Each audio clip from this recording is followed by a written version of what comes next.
Today we have two speakers from Sachin Kati's group. Both of them are working on Wi-Fi, but they're two very different parts of Wi-Fi. One of them is localization, the other one is backscatter. Because we have two speakers today, I want to make sure that the speakers can get through their talk. So we're going to leave questions. We're going to have a short span of questions right after the first talk, and then a longer span of questions after the second talk. So please leave your questions until the end. Thank you. And so first up we have Mani, and then Dinesh. Hi all, thank you Lisa. So, today I'm really excited to share our work on indoor localization done here at Stanford. So today I will be talking about SpotFi, our Wi-Fi based indoor localization system. This is a joint work with my colleagues Kiran and Dinesh and with my advisor Sachin Kati. A Wi-Fi based indoor localization platform can enable a whole range of user generated applications. Say for example, we provide the ability to locate Wi-Fi devices in a retail store. Then for the retail store owners, it creates value in the form of business intelligence. They now have knowledge about where the customers spend their time. And for the customers, it creates value in the form of location-based advertising. Depending upon your location and the products you are viewing, you can now receive personalized coupons. A Wi-Fi based localization platform can also be used for general navigation purposes. Say, for example, to find your way to a departure gate in an airport, or to find your way around a new conference venue. It can also be used for collecting real-life analytics. For example, people are interested in knowing how much time they spend at different machines in a gym or at different locations in an office. These applications are just the tip of the iceberg. An accurate indoor localization platform can enable a whole range of such applications. To achieve these applications, we ideally want a localization platform that is easily deployable. It should be as easy as taking a commercial Wi-Fi access point, adding some software, and the system should work. We do not want to have any hardware modifications, like for example, adding additional antennas to your access points. Or we cannot expect any physical intervention from the user. For example, like requiring the user to rotate the target in order to locate it. This is important because any hardware modification or physical user intervention is an expensive proposition and poses a huge hindrance for widespread usage of the system. We also want our system to be universal. By this, I mean that the system should locate any device that has a Wi-Fi chip on it. We do not want to rely on any other capabilities like the presence of accelerometers or gyroscopes. And of course, we want our system to be accurate. For the retail store scenario that we have been discussing about, an error of few meters throws you off by multiple shop lengths. So for eye-level localization, we need accuracy on the order of few tens of centimeters. Indoor localization using Wi-Fi is not a new problem. It has been well studied, and over the past 15 years, literally hundreds of systems have been proposed to locate devices using Wi-Fi signals. However, to our surprise, there exists no system that satisfies all the above three requirements. The systems that achieve state-of-the-art accuracy, they are not easily deployable. And the systems that are deployable, they fall short of sub-meter localization demanded by these applications. So we worked on developing this system SpotFi, which works with commercial off-the-shelf Wi-Fi chips, like the one shown here, which requires no hardware or firmware modifications, works with simple localization targets, and achieves decimeter level accuracy. At the highest level, the working of SpotFi or many other localization systems is pretty simple. The target transmits a Wi-Fi signal. The target can be a simple cell phone on you. And all the access points which can hear the target try to identify the direction of the target from the received signal. And once the direction of the target is known from multiple access points, the target can be localized. However, the challenge is, in typical indoor environments, the signal travels along different paths before reaching the access point. For example, here, the signal travels along the direct path and also along a reflected path. This problem, which is called as a multipath problem, makes it very difficult to identify the direction of the target from the received signal. To solve this multipath problem, traditionally systems have been using large antenna arrays with as many as 6 to 8 antennas. However, commercial Wi-Fi chips have at most 3 antennas. So how do we solve this multipath problem? At a high level, SpotFi explores the fact that in regular Wi-Fi communications, the signal is transmitted on multiple frequencies or subcarriers. For example, a 20 megahertz Wi-Fi transmission has as many as 48 of these subcarriers. So by somehow using a modeling along this additional subcarrier dimension, we can solve this multipath problem. Let us explore the modeling of the traditional systems and the modeling used by SpotFi in more detail to understand this. So today's Wi-Fi access points have multiple antennas, and the transmitted signal travels different distances to reach different antennas at your access point. And depending upon the distance traveled, the Wi-Fi signal is going to accumulate different phase shifts. So the received signal at different antennas is going to have different phase shifts. And the interesting thing is, these phase shifts can be related to the direction of the incoming signal. For example, here, the signal is arriving at an angle of arrival θ1. Then the received signal at the three antennas is given by the equations highlighted in the box. So here, gamma 1 is the complex attenuation of the signal along that path, and phi1 is a quantity that depends upon the angle of arrival θ1. I introduced this phi1 notation just for simplicity, but I just want to emphasize that if we know phi1, then we can easily obtain θ1, the angle of arrival. So let us say there are two paths. The first path introduces a vector of phase shifts at the three antennas, depending upon its attenuation and its angle of arrival. The second path introduces its own vector of phase shifts. And the total received signal at any antenna is nothing but the sum of the received signals due to both the paths. So what we have access to is this overall received signal, which is known as channel state information. All the commercial Wi-Fi chips expose this information for the Wi-Fi packets. And what we are interested in obtaining is these two parameters, phi1 and phi2, which correspond to the angle of arrival of both the paths. So there are standard set of algorithms which help us solve this set of equations and give us the angle of arrival of all the propagation paths. However, these algorithms work only if the number of paths is less than the number of equations, which translates to saying that the number of paths should be less than the number of antennas. Well, that's a problem. Because in typical indoor environments, it has been empirically shown that there can be 5 to 8 significant paths, which means we need at least those many antennas to successfully resolve all the multipath components. And this is precisely the reason why previous localization systems required as many as 6 to 8 antennas to solve the multipath problem. However, commodity Wi-Fi chips have only 3 antennas. So how are we going to obtain number of equations greater than the number of paths when we have only 3 antennas? Well, remember how I alluded to the fact that SpotFi somehow uses this subcarrier modeling to overcome this multipath problem. Let us explore that modeling further now. So in a regular Wi-Fi transmission, the signal is transmitted on multiple subcarriers or frequencies. Say, for example, here there are 2 subcarriers with frequencies f1 and f2. And depending upon the distance traveled by the signal, the received signal corresponding to the 2 subcarriers has different phase shifts. For example, say the signal has time of flight τ1, which is nothing but the time taken for the signal to reach the access point. Then the phase corresponding to the different subcarriers is given by the equations highlighted in the box. Here again, ω1 is a quantity that depends upon the time of flight τ1. So given this additional modeling of subcarriers, what SpotFi proposes is quite counterintuitive. What we propose to do is to estimate both angle of arrival and time of flight for each propagation path, instead of finding the angle of arrival alone. Well, why would we estimate more parameters than what is required?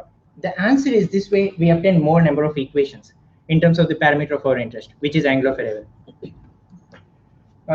Say, for example, there are 2 paths as shown in the canonical example. Then the equations, for the first path, the equations described on the right give the phase at different subcarriers and antennas. So 2 main things that are different from the previous modeling is the received signal at each antenna is being modeled using both angle of arrival and time of flight instead of using angle of arrival alone. And we have equation at every antenna subcarrier pair instead of having an equation at antennas alone. As before, the second path introduces its own vector of phase shifts, and the overall received signal at any antenna subcarrier pair is nothing but a sum of the received signals due to both the paths.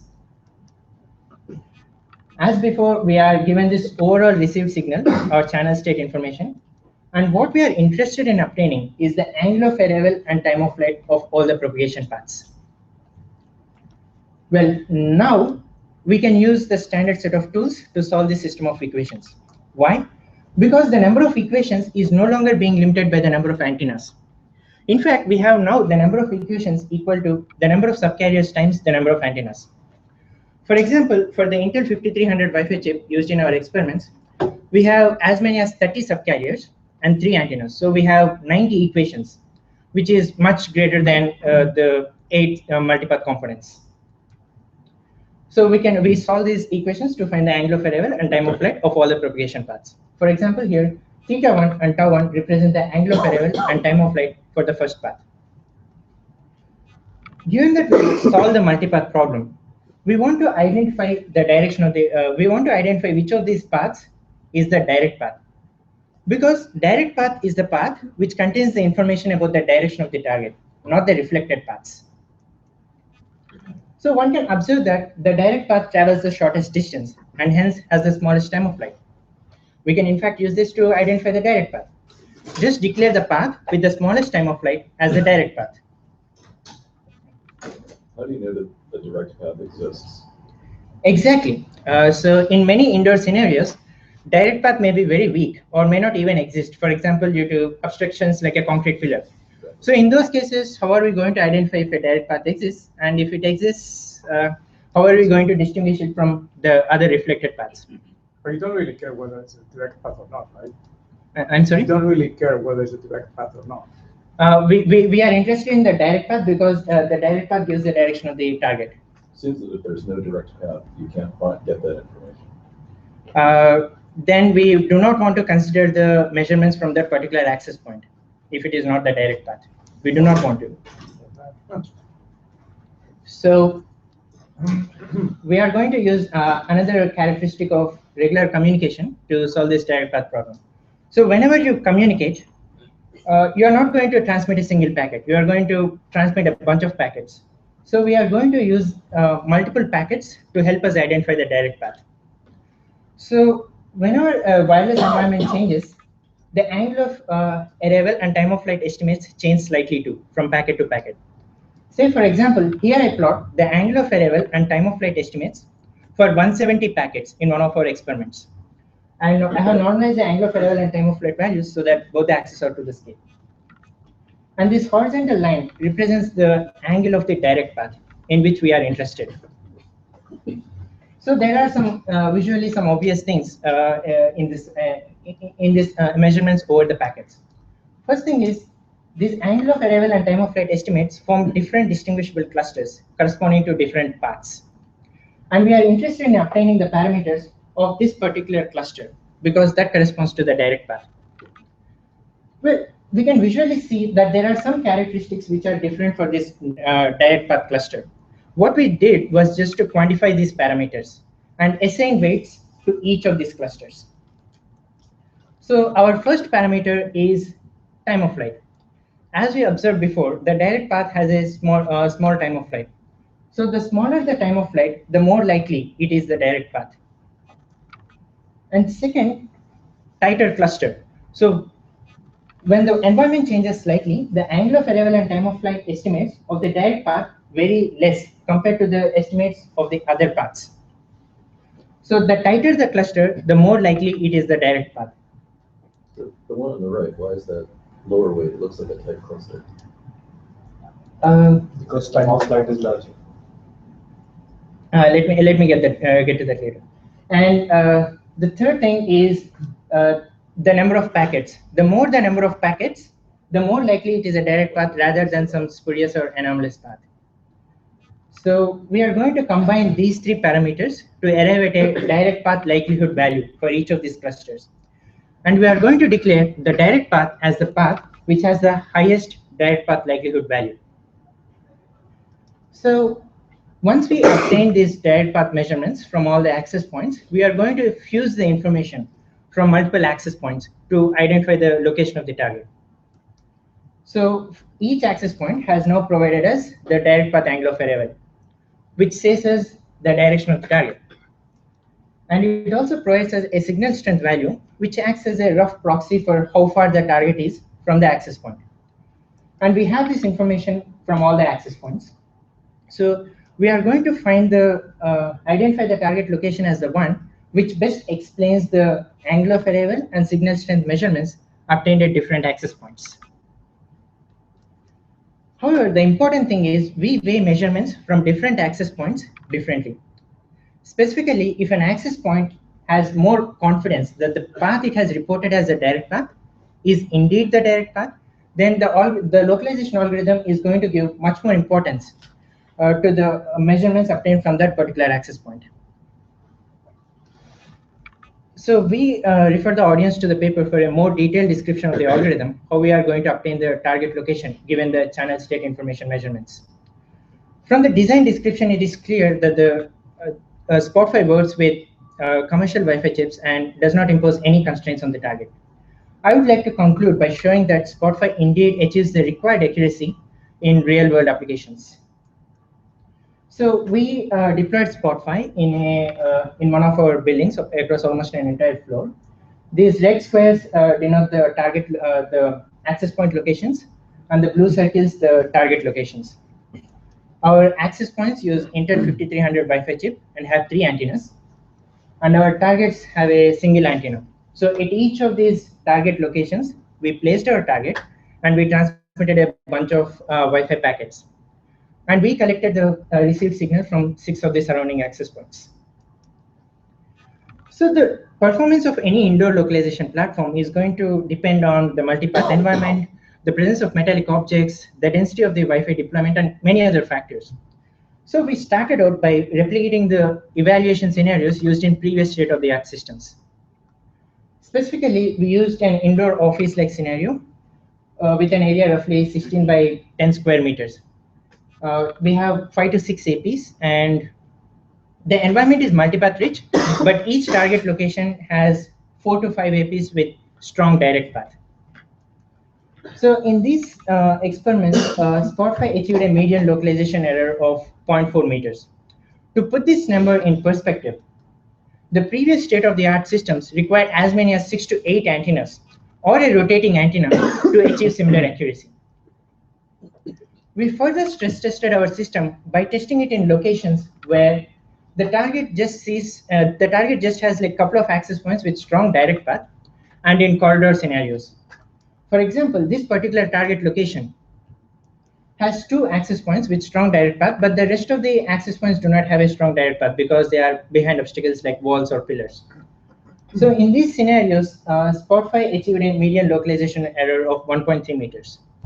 So the improved performance of SpotFi is mainly due to 2 factors. First is it is successfully able to resolve the multipath, even though it has just 3 antennas. And second thing is its unique direct path likelihood metric, which result in less weight for the access points which do not have a strong direct path. This results in reduced inaccuracy in our location estimate. We further tested our system with different Wi-Fi access point densities. So we increased the number of access points that can hear the target from 3 to 5.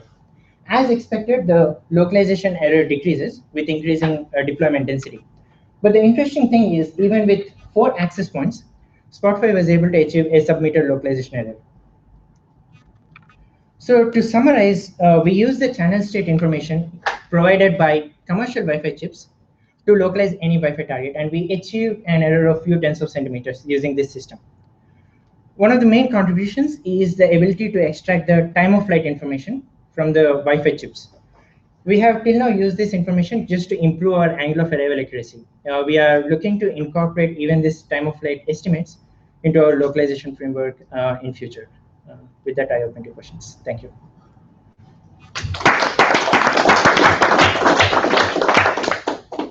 Question? So in this case, the lower weight was due to that the time of flight. I am already at that slide. Okay. So yeah, the time of flight is larger, so that is why we have a lower weight on the green cluster here. On the I understand, but the I guess it's confusing that basically the slide seems to indicate that in some cases. I'm sorry. It might just have been a mistake too. There are just like 3 points in this cluster. So the weight is a function of three things. Weight is a function of I smaller understand that. time of I'm just flight. trying, my comment is that, Right. in the other slides, when you, maybe it's just a presentation thing, I think I understand what's going on here. I guess the sort of interesting question is, is when they're close, how do you prioritize them? And the answer seems to be time of flight, but if time of flight's close, it seems that you can't make this strong argument that, the strong argument that you can ignore the cluster size. And in the other slides, when you presented factor X, you said factor X applies in this way. But in this slide, it was different than the others because you applied a higher weight to some of the cluster, some of them, and a lower weight to the others. So that was why the presentation was confusing. So it's clear, right? I guess. Thanks. Yeah. Any more questions? Yeah, so compared to other solutions that have more antennas, Mhm. do you need more access points in your case, or are you comparing apples to apples? And We are that's using the first- same number of access points. Okay. They used 6 access points, and Right. we use 6 access points. okay, because you also, I'm assuming that the more access points you have, the better it is, but also that would depend on the environment, right? Yes, I mean, yes. And the second That is question is, how do you discern between targets? What kind of information do you use from the target to discern about the, how you can differentiate between two targets when you get the information about the. So the header of the Wi-Fi Yes. packet could be used to just discern the So distinction. what kind of information is that header? That's what I'm asking. So header has the MAC address of the Okay, access to the Wi-Fi card itself. So that we can could be- differentiate the targets using the MAC addresses. So more equations do not necessarily result in a better reconstruction performance if the system is not well conditioned. Yes, it's yeah. not a linear system here, but Yes. can you show that adding the different channels results in a well enough conditioned system? Yes, it is important that it is well conditioned. So actually, we need more number of independent equations, and we can show that as long as the time of flights are different, we are going to get independent set of equations. We can Is show there that. a restriction on the distance of the subcarriers? Because I would assume if the subcarriers are very close, it Mhm. would not result Yes. in a very stable Yes. system. Yes, yes. So it is just that the regular Wi-Fi parameters with like 40 megahertz bandwidth and regular subcarrier distance, it helps us resolve more accurately. The system parameters helps us get that required accuracy for the typical environments. I mean, in distance measurements, finally to localize the targets, you use angle of arrival and signal strength. Is there Yes. any reason why you have not used time of flight over there? And Uh, also, can you just spend a couple of minutes talking about not a couple of minutes, how long, talking about how you formulated that likelihood ratio depending on those 3 factors? Mhm. So how does that look, the likelihood? Just to add. So I think the first question is a very interesting thing. The thing is, whatever the time of flight which we measure out of these Wi-Fi chips is not the true time taken for the signal to reach the access point. This is because both the clocks are not synchronized. The zero of the transmitter, the time zero of the transmitter, is not the same as time zero of the receiver. So whatever the time of flight you are going to measure, it is going to have this additional random offset. However, even though it has this random offset is the same for all the paths. Right. So that is how we are still being able to say that smaller the time of flight, we are still going to identify it as a direct path. That is why we cannot use this time of flight estimate directly as of now into our localization framework. The direct path likelihood estimates, they are more like we have like exponential weighing for different parameters. It's like a multiplication for different parameters. The description is in the paper. But are there cases where the time of flight is longer and it's still a direct path? I'm sorry. Is there any case where the time of flight is longer than other time of flights, but that's still a direct path? No. And no, So it's always going to be the case then. physically the Longer. direct But path I travels think short the point is that, distance. for example, if there is a wall in the direct path, the amplitude will be so low that you may not even see sometimes that is one possibility. Right? So if So you mean there's going to be a weak signal? exactly, yeah, So- weakness won't, yeah, we So won't be able to it's see that because through the sometimes walls. because of the finite dynamic So range. it goes through the wall equations that direct path, okay. Let's move on to the second part of the talk. Thanks, Mani. So I think, Thank yeah. So now that we have looked at localization, the next part is very orthogonal to the localization. Basically, we are trying to use the Wi-Fi and just get a connectivity, a low power connectivity for basically IoT sensors. And the idea is we need high throughput, low power, and it should be ubiquitous. And because Wi-Fi signals are ubiquitous, we'll use Wi-Fi try to get this connectivity. So this is joint work with my colleague Kiran and Manikanta here, and my advisor Sachin. So let me start with the vision of Internet of Things. We'll soon be surrounded by the sensors that can measure our lives and our surroundings. So we have already known many examples, starting from temperature sensors, Nest to smoke alarms, to sophisticated motion, activity, and presence detectors. The idea is that by instrumenting and measuring everything and analyzing them in the cloud, is this visible? I hope so. Okay. Analyzing them in the cloud, we can basically control our surroundings and lives better.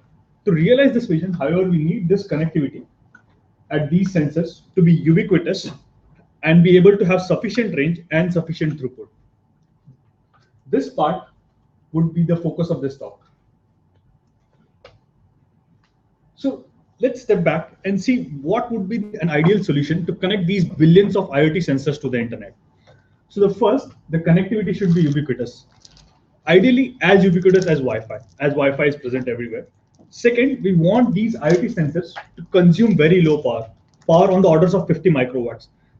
This power could be potentially harvested by the solar energy or ambient Wi-Fi signals or some other things, or even if you use coin cell battery, that would last for a long time. This means that the traditional technologies like as Wi-Fi and Bluetooth, these cannot be used for the low power solutions because these consumes 3 orders of magnitude higher power than the other the 50 microwatt. Third, the connectivity should have sufficient throughput depending on the application. So for example, for a temperature sensor, we would need roughly a 10 kilobits per second of data rate to uplink. And for example, for an audio or mic sensors, it needs hundreds of kilobits per second. And for camera, it would need much more data rate. In general, what we have realized is that, what we believe is that 100 kilobits to 5 megabits of data rate would be sufficient for these applications to be able to support it,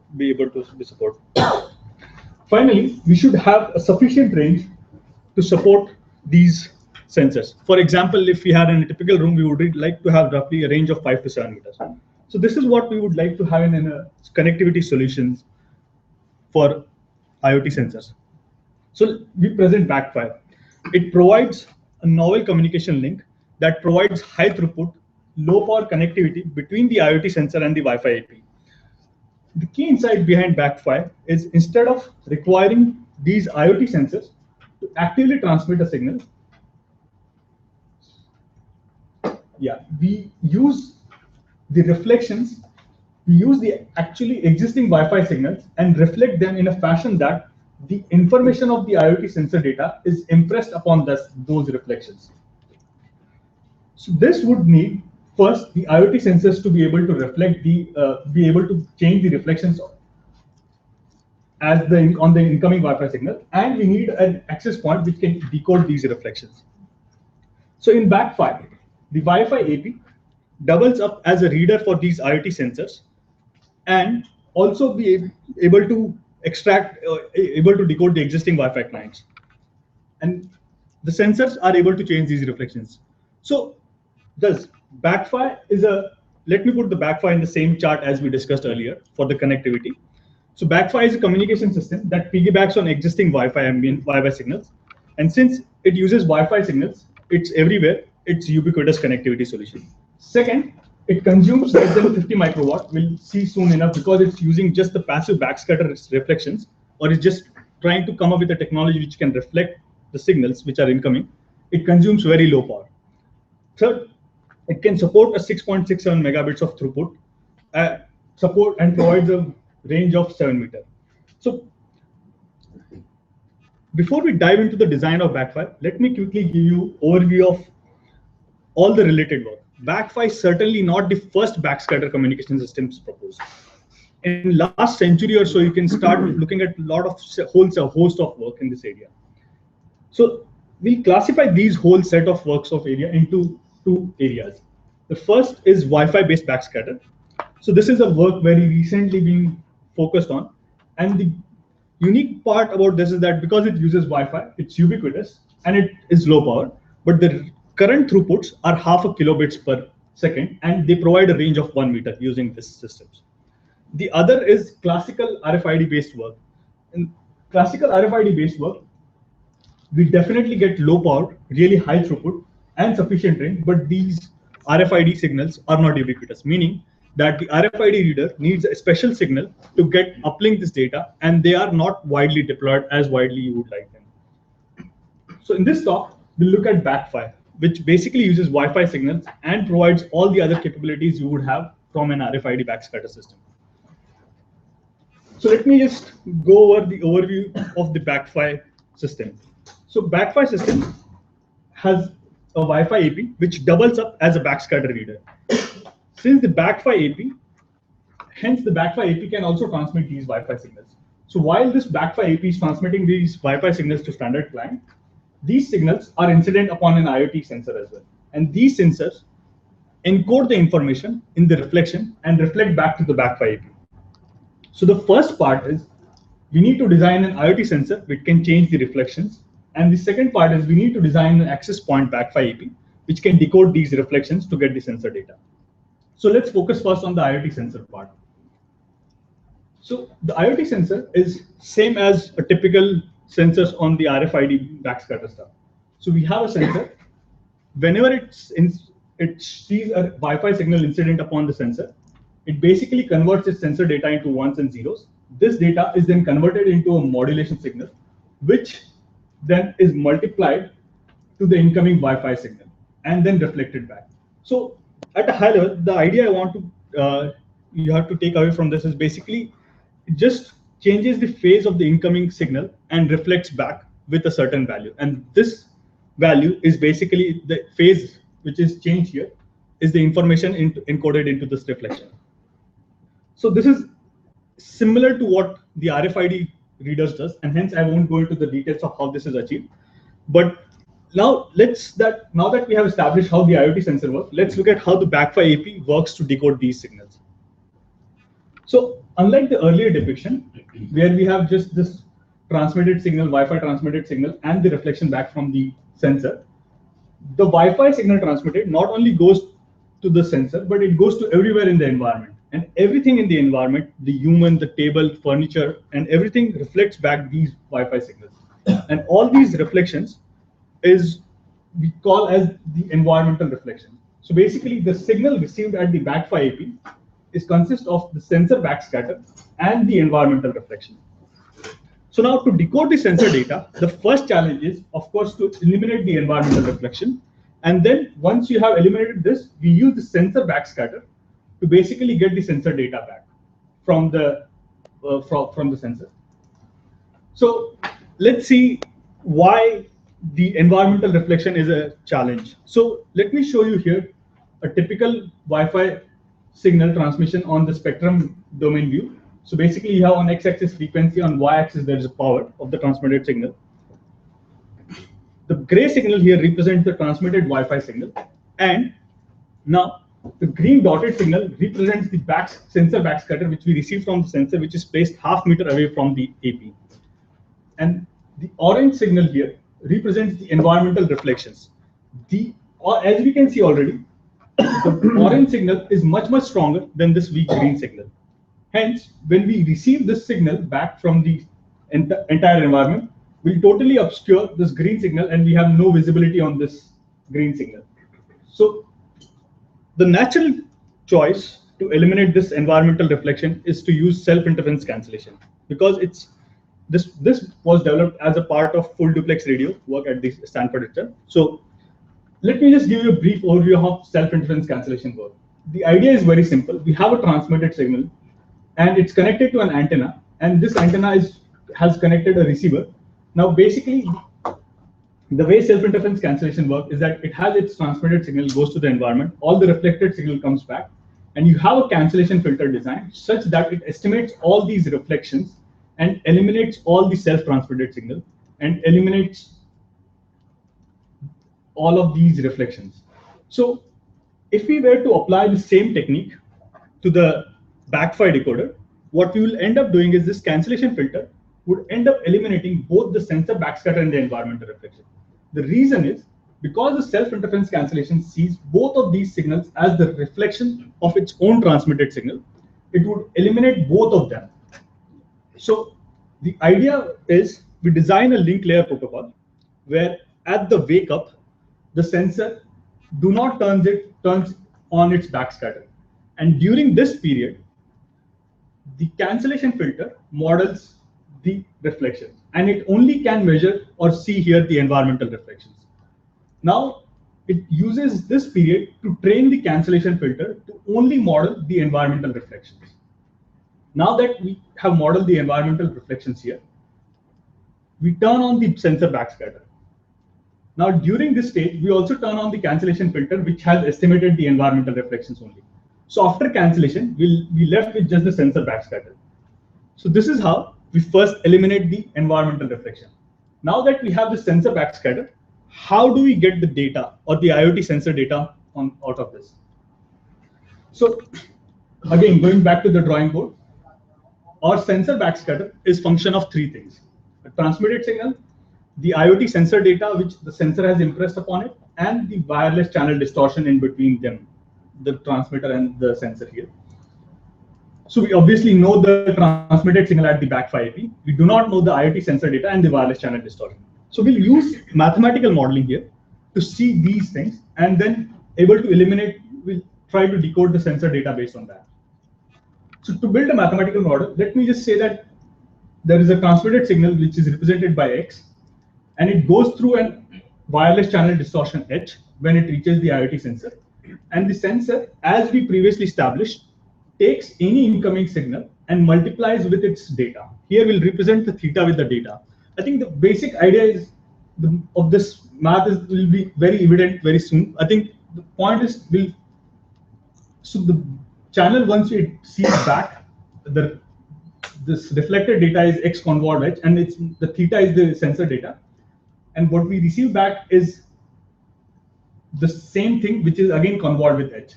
So I think the high level observation is following. In a typical wireless communication, you typically have a single channel and a data.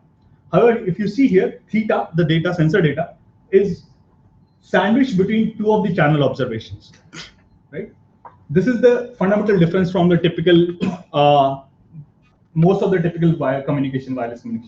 The second observation is that the forward channel, the channel between the sensor or the access point to the sensor and sensor to the access point, we have assumed the channel reciprocity. The reason we can assume channel reciprocity, in most wireless systems, you cannot assume channel reciprocity. And the reason that we have been able to assume that, because this is a passive radio that allows us to make this assumption. For active radios, the receiver and the transmitter pairs are different, and hence we cannot make this assumption. So those are the two key assumptions, two key things which allows us to solve this problem. Obviously, we know the transmitted data. We do not know the channel wireless distortion, and this is what we are really interested in, the theta. So the same concept as we use in the wireless context, we design a preamble sequence to measure the wireless channel distortion. So we'll say that for simplicity, the sensor data is 1, right? And basically, now we are left with the received signal, which is X convolved H, because the sensor is applying just 1 as the transformation. Using this, we can estimate the channel H, right? Now that we have estimated channel H, right, what we are left is this unknown data theta. So at this point, it would seem that it's very easy, because now there's only one variable and we have a set of equations. We can kind of get this data theta easily. However, it turns out this sensor backscatter, as we see, is very weak. And to get a really good data rate at a large range, right, we need to be able to take these noisy measurements of theta and be able to get a good data rate at a large distance. So to do so, we make another key observation. Before we make that observation, we need to define some other variables. For simplicity, let me call this X convolved H as Z, because I know already this, right? And this would result into the sensor backscatter is equivalent to saying Z times multiplied by the sensor data. And then it goes through and undergoing through a channel H, which we already know. And for simplicity, we'll assume H is 1 here, right? And let's say the transmitted Wi-Fi signal or the incoming Z signal at the tag be represented by this sinusoid, right? And we have this as a sensor data, which is changing much slowly. This is the sensor backscatter you'll see at the tag access point. What we see is that the Wi-Fi AP sampling rate is 40 mega samples typically, and the sensor switching rate is very slow. It's roughly around 2 megahertz. So basically, in essence, we'll have 20 samples more for every sensor data. What I mean by that is following. So for here, for example, you can see more than 20 samples per IoT sensor data. Now the question is, how do we exploit this redundancy to be able to provide larger range and be able to infer this data? So the idea is to use a maximal ratio combining. And the concept is that you take all these samples and weigh them according to their resilience to the noise. For example, the sample at this value, since it's large, it is more resilient to the noise. Versus this value here, the 0 close to 0, has very low resilience to the noise. So for example, this here shows an intensity-based weight map. So larger the value, darker is the value, it's higher weight, and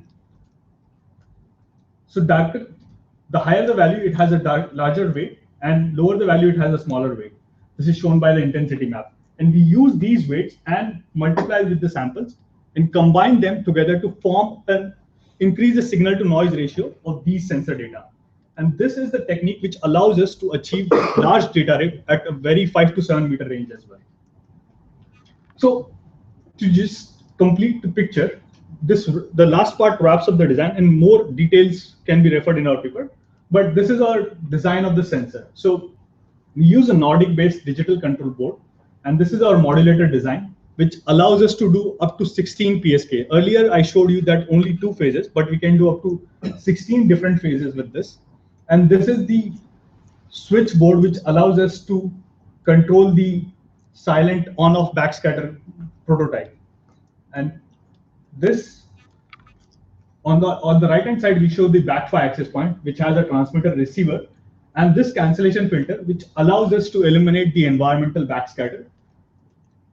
And we have implemented this on a WAP software-defined radio, which supports 802.11n with a bandwidth of 20 megahertz and 20 dBm transmit power. So in summary, we place this prototype in our floor plan or test bed. So it's basically a room in Packard 468. Basically, it's a 6x8 room where we have an access point and the sensor and a typical Wi-Fi client. So we place these AP and the sensor in line of sight, and the Wi-Fi client is placed all over. There are a few more Wi-Fi clients placed all over this room, and we vary the placement of each of these relative to each other positions. And we performance metrics to get in this is the throughput which is received by the tag and the energy per bit which we can get to get that same throughput. So to show here, this is what we are able to achieve. At a half-meter distance, we are able to get 6.67 megabits of throughput. And as the range increases, because the sensor backscatter goes down, we are able to get 100 kilobits per second at 7-meter range. To summarize, we are able to do, this is 3 orders of magnitude better than the half kilobits per second the earlier systems were able to achieve. This is a pretty much empty room with minimal interference. No, it's a room cluttered with a lot of things, and basically, I could show you a picture, but basically there are a lot of tables and desks and all these things which are typical lab, and it's more like a lab on 315, I guess we have in Gates building. That's exactly similar lab. This is an average over like putting it in different locations. Yeah. So the other point I wanted to point was earlier was that the energy required to get this data rate 6.7 is 40 microwatts. And the other interesting thing I want to point here is that if you observe the energy per bit consumed, right, at lower data rates, we need to take larger energy per bit because there is a lot of static energy which is not amortized well. But as you go to slightly higher and higher throughputs, right, that static energy cost is amortized well. But at this point, it suddenly starts shooting upwards here exponentially. And this is the point where the reason is that from going from a binary phase shift key, where you are having 2 phases, versus to a 16-phase modulation, right? You start consuming much more energy because you need now 15, exponentially the gates grow, and that requires an exponentially increase in the power consumption hence your energy per bit starts shooting upwards here at this point. And that hence we kind of don't go beyond this point. We can potentially show throughputs of 10 megabits of per second, but it basically goes out of our budget of 50 microwatt. So with that, I'll conclude the talk. Basically, what we have been able to show is a single tag and how it can achieve a connectivity, a ubiquitous connectivity, using very low power and very high throughput at the same time, and significantly higher range. So this technology, even though I have been kept on referring to as Wi-Fi signal, it doesn't really matter if it is a Wi-Fi signal. What we are arguing is that any wideband signal, which looks like Wi-Fi, LTE, could be used potentially as the excitation signal. And on top of that, we can override and get this data. So of course, right now we have just shown a link between 2 points, a sensor and an access point. How do we talk to multiple sensors?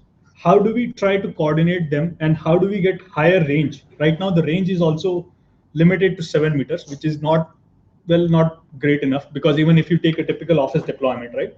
Here, there are access points in Gates building, which are roughly at around of 20-25 meters, which would mean IoT sensor would be able to get connectivity in the 7-meter radius of an access point. Beyond that, it won't get connectivity. So there would be a lot of shadow areas right now. So right now, our current future work is focusing on how we can leverage the MIMO side on the access point to be able to provide larger range, which could cover an office scenario very well without very little shadow areas. And that's, yeah, with that, I'll conclude some of this. Yeah, link to network.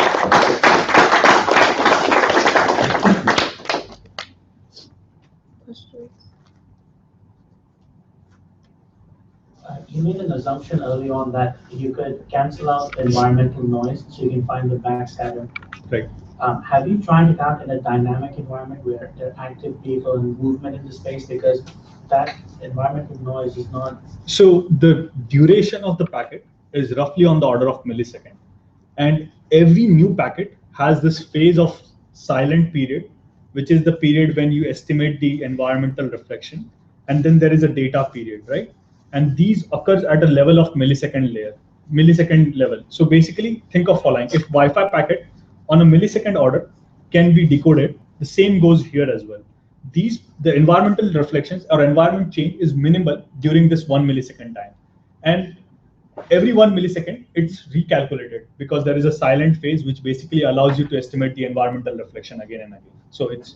So, I'm sorry, just going to carry on. Yeah. I appreciate the thought in there, but you started your presentation with having 1 billion sensors in a large environment. Right. Now you have all of these in different phases. You Right. need to estimate which phase is from which sensors, so you can weigh them correctly, distinguish them, and subtract the environmental noise. Right. Is that realistic? So just to rephrase, the assumption is still that only one sensor is going to be active, and there is a medium access control protocol we are right now designing, which is going to ensure that only one sensor is active at any point of time. So the way it works is that there is a Wi-Fi signal, which is an excitation, and it has a certain prefix which says that, okay, this sensor is going to be active. Now that sensor goes active, and we calculate the environmental distortion for that particular packet, and then we get the data from that particular sensor. Now, in the next time slot, again, the Wi-Fi signal comes in, it awakes another node, right? Again, the environmental distortion is recalculated, and again, that packet is decoded. So this one cycle lasts over, let's say, few milliseconds, 2 to 3 milliseconds. And that is the typical duration of a Wi-Fi packet as well, right? So what we are arguing is that same duration, if channel does not change a lot in the indoor environment. Definitely, I would agree that at the outdoor level, it would change significantly. But in indoor level, this duration of 2 to 3 milliseconds is not significant to have a lot of environmental reflections. Are you assuming that you control all the sensors in your environment? So that's what I'm saying. This is a link layer solution right now.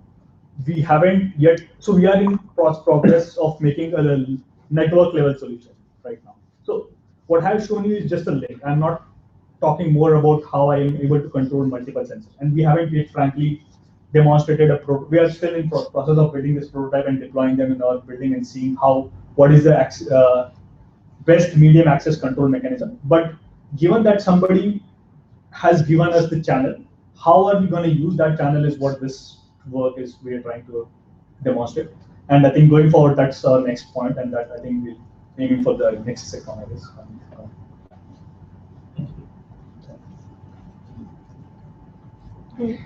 No questions? Yeah.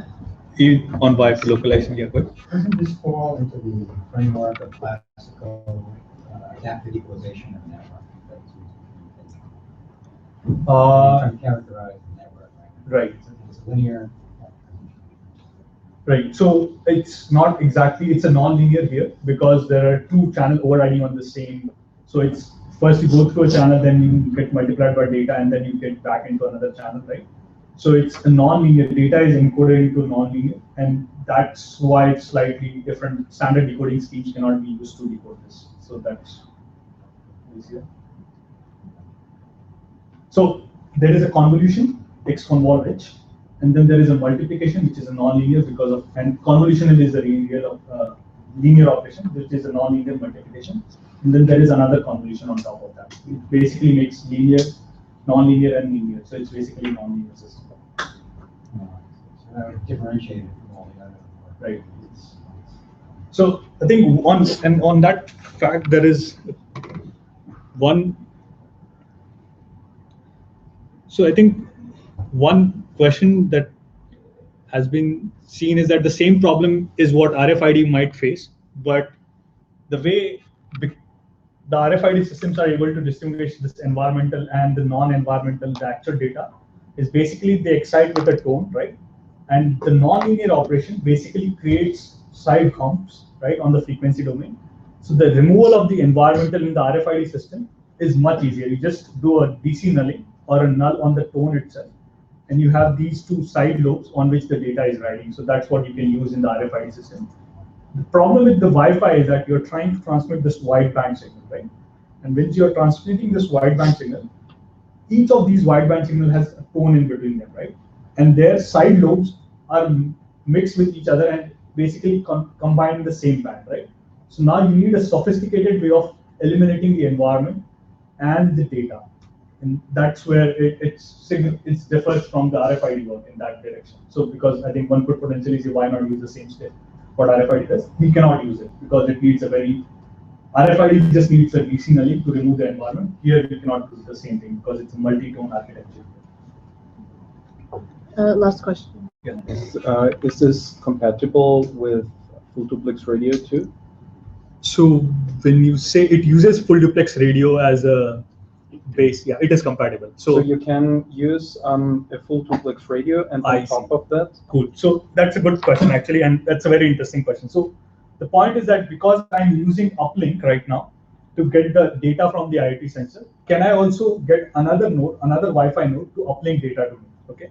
So the way it's an interesting, very good problem actually. And the point is that the way you can do this is that the data you're getting from the tag, you need to do a successive interference cancellation. So first you decode the IoT sensor data because there you know what you're transmitted and the theta you know, and then you go and decode the Wi-Fi packet depending upon their power levels again, right?